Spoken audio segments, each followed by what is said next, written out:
Please catch me before I kill again. November 1st, 2023.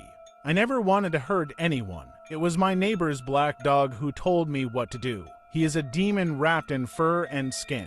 His metallic, ringing voice would incessantly scream through my brain every time I tried to fight back. I told him I didn't want to kill anymore, but he says that he and the other damned spirits need fresh blood to live. He says his name is Friend and that he only wants what's best for me. I don't know what kind of dog my neighbor found, but I think it may have come straight from hell itself. I'll update this diary soon once I figure out what to do. November 10th, 2023. I saw the sacrifices in the news tonight. A young man and a young woman. They were young and healthy, beautiful and strong. They had their whole lives ahead of them. I never wanted to do it again, but friends said we must. I had gone hunting as soon as the sun set, traveling through the dark, winding streets of the suburbs. On the rolling hills, I found them, the first of the new sacrifices. They were parked in a red sedan on a well-known lover's lane in the area, a spot where the view of the city is cold. White lights shone like the stars. I had taped a flashlight to the end of my rifle. They seemed to think I was a police officer when I first sent the bright glare of the flashlight streaming through the driver's side window. The driver began to roll down the window, his face a mask of confusion as he stared into the white light shining into his eyes. He opened his mouth, his face looking as pale as a corpse. "Officer, what is?" he started to say when the voice of Friend screamed through my head like shattering glass. "Take them, now," Friend gurgled in his flat, dead voice. "We must feed the spirits of the dead with their blood. Do it now. Now. Now." The voice rose like the wailing of a tornado. I couldn't breathe or think. My vision turned white as I pressed the trigger again and again. They screamed, but it sounded far off and faded under the ringing of the gunshots. The man's face exploded before me in a shower of bones, splinters, and ground meat. By the time I was done, it looked like nothing more than a crater of gore. The bullets smashed through the car with a shattering of glass. The smell of gun smoke and sweat hung thick in the air. The woman shrieked as one caught her in the throat, then her wailing was cut off. She choked on her own blood, her wide, frantic eyes searching my face, as if for a reason why. But there was no reason, not one that I could tell. They were far from my first, and I doubted they would be the last. I followed the voice of Friend back home, leaving the dead with their frozen, terrified faces and the panicked animal sweat that clung to their still bodies. November 11th, 2023. I haven't been sleeping much. That dog keeps barking all day and night. His voice rings through my head like an eternal scream. In the barking, I hear the rhythms of something deep and demonic. It gurgles through the night and never leaves me alone. When was the last time I slept? Maybe 5 or 6 days ago. Everything seems blurry.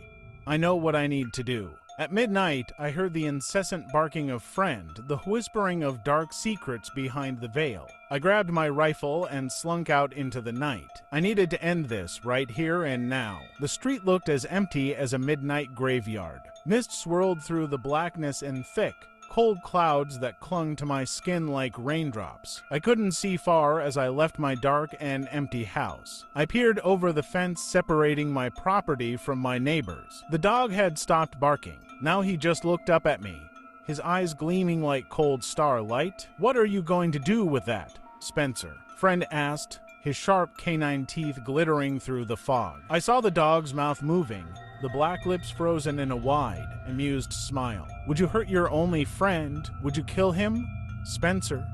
I trembled, feeling drops of sweat break out on my face. Goosebumps rose all over my body as I stared into those dead, empty eyes. Friend looked like a large black dog, reminding me of the Grimm from European myths. But anyone who stared at him too long would realize that his teeth seemed far too sharp and numerous, and his eyes always glowed in the night as if with their own inner radiance. "I have to do it," I whispered grimly, staring into the face of hell. The dog seemed to find this funny.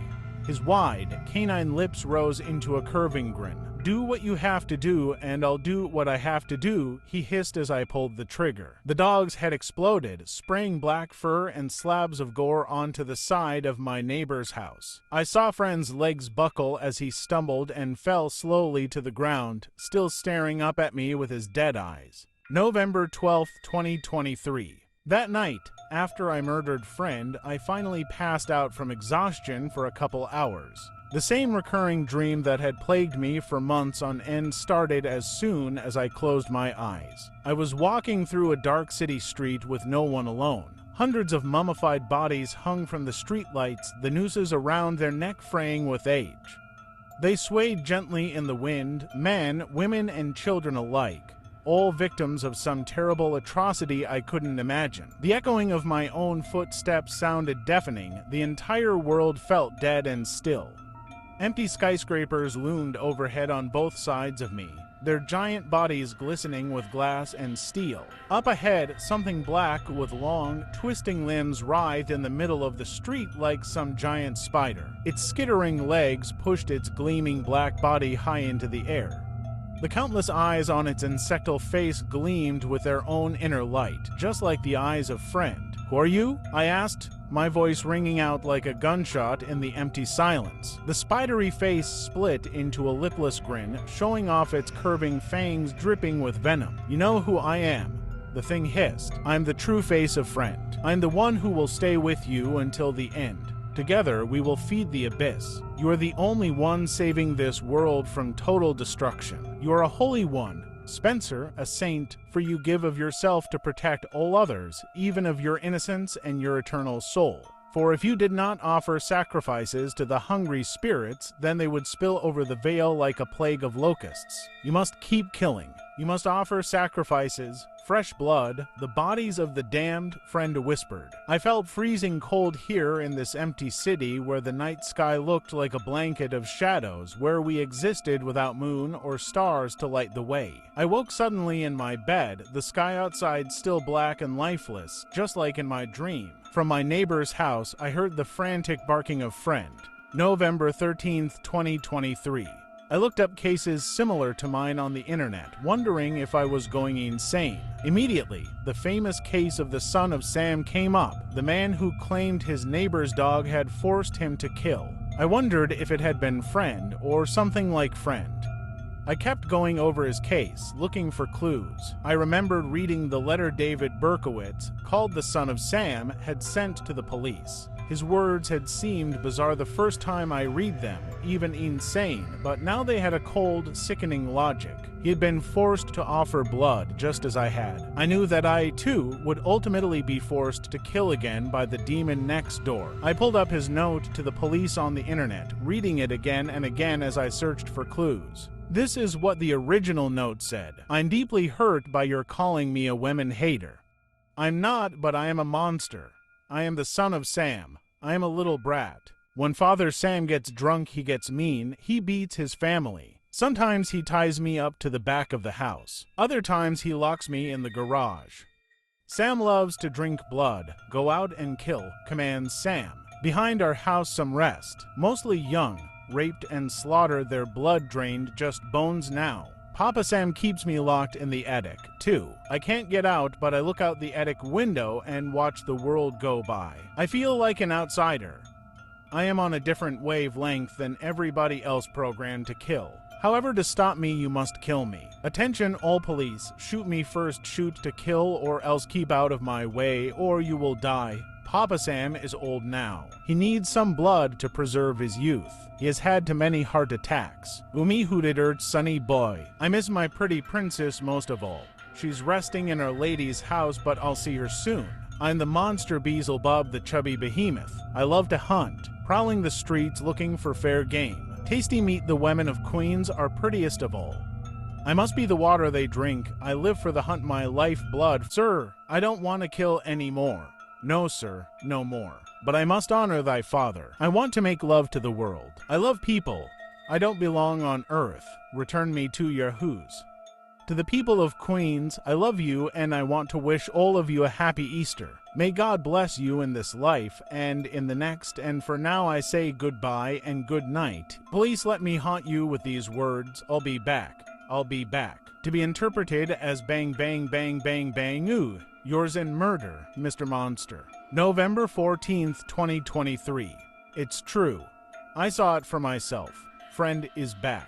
The gunshots didn't take. Perhaps he can't be killed. I just saw the dog, alive and whole. He kept barking as the dying sun sent its rusty blood spinning across the sky. The night was coming, I knew, and this night would certainly be a long one. The time has come to act, but I'm absolutely terrified. Don't know what will happen to me. I will keep writing everything down until the end, however. I know what people will think of me.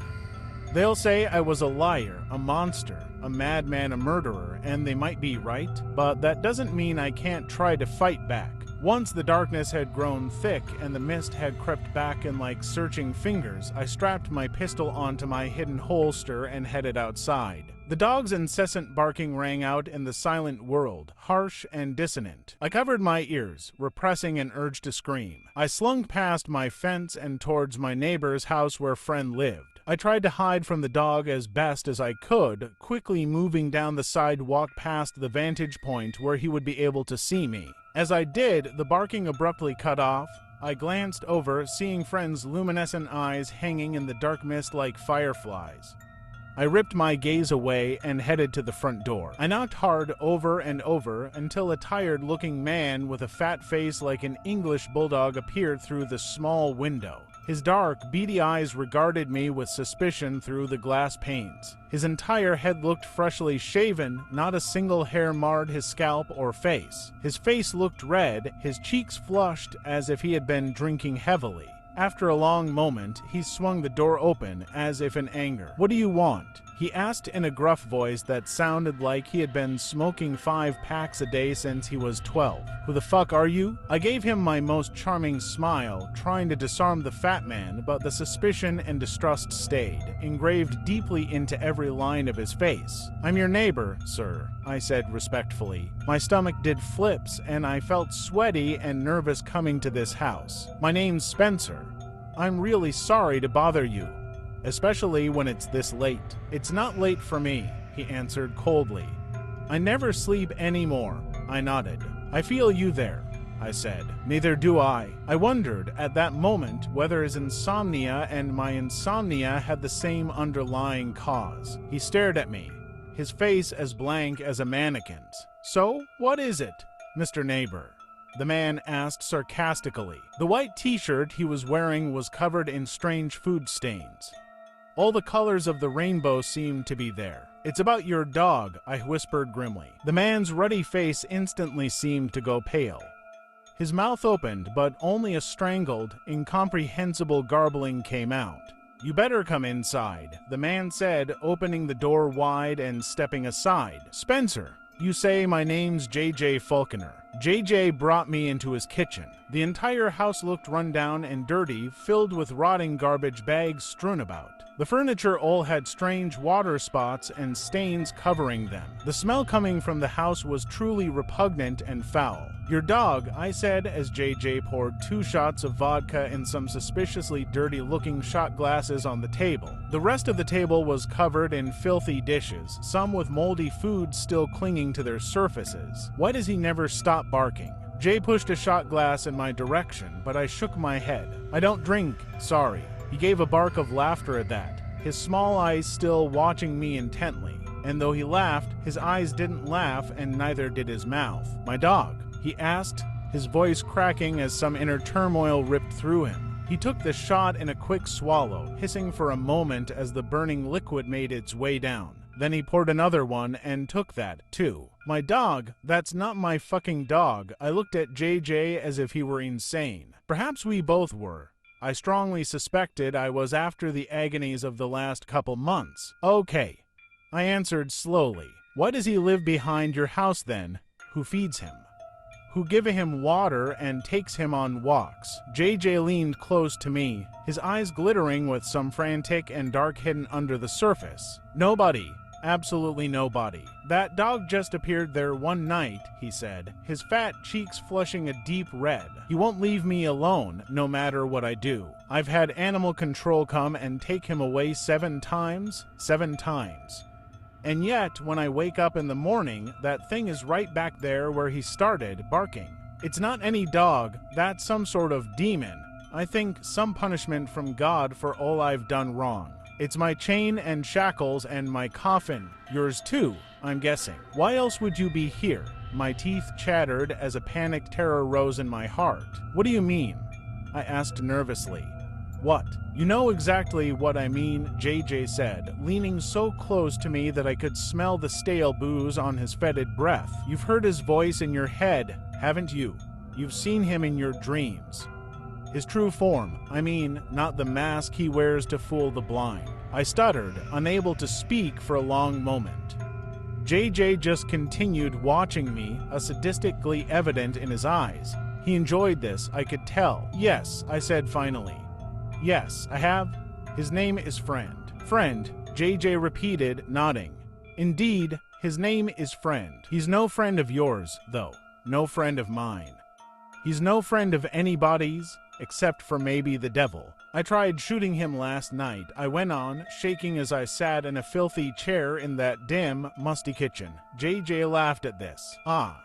Yes, so did I. A few times, he said. No luck, I'm guessing.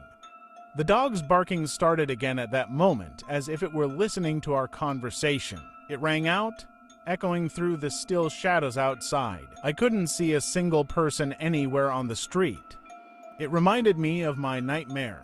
A chill like ice water ran down my spine. What if we destroy the body? I whispered, afraid that Friend might hear me, but that was stupid. He must hear everything. After all, I thought to myself.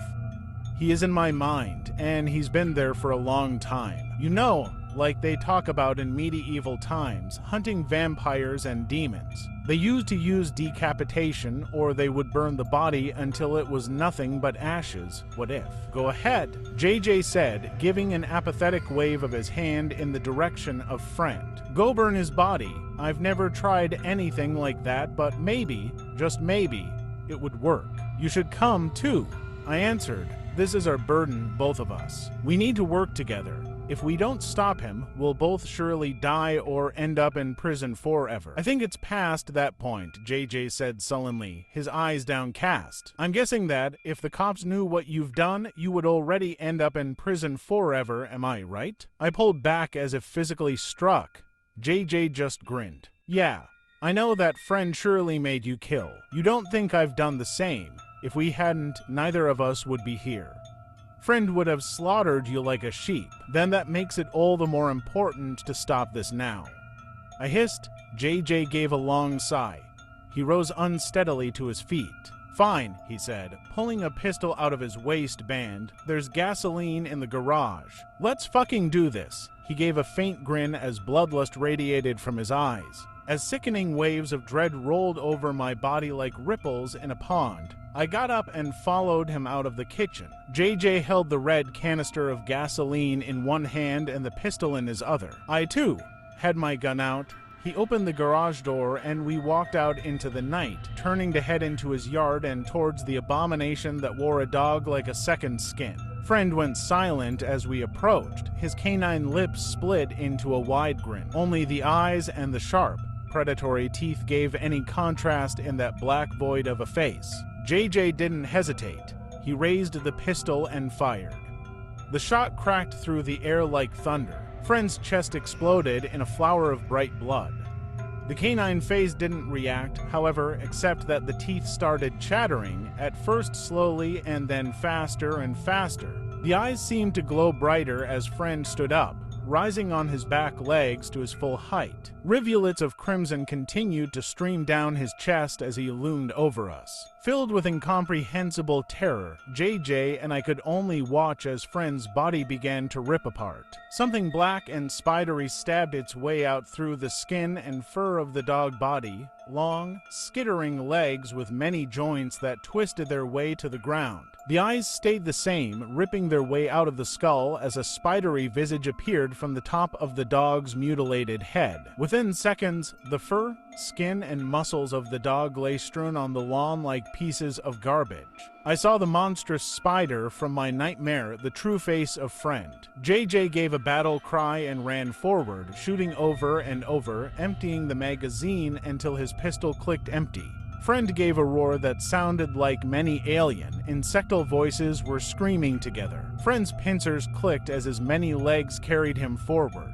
His enormous body seemed to dance as they twisted, bringing the alien face down towards JJ's neck. JJ gave a scream and tried to backpedal, but he was far too slow.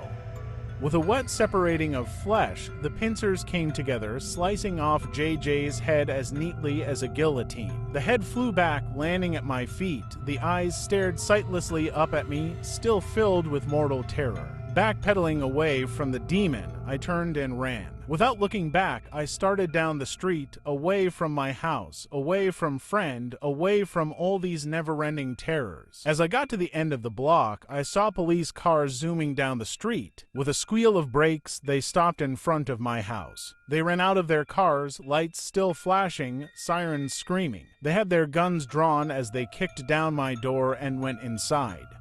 Apparently, they hadn't realized that the decapitated body of J.J. Falconer also lay a few feet away, just on the other side of the tall wooden fence. "You must keep moving," friend hissed in my mind, his voice like a scalpel driven into my brain. "We are not done yet. The sacrifices must be offered to the spirits of the damned." With a silent scream welling in my throat, I ran down the dark road and disappeared.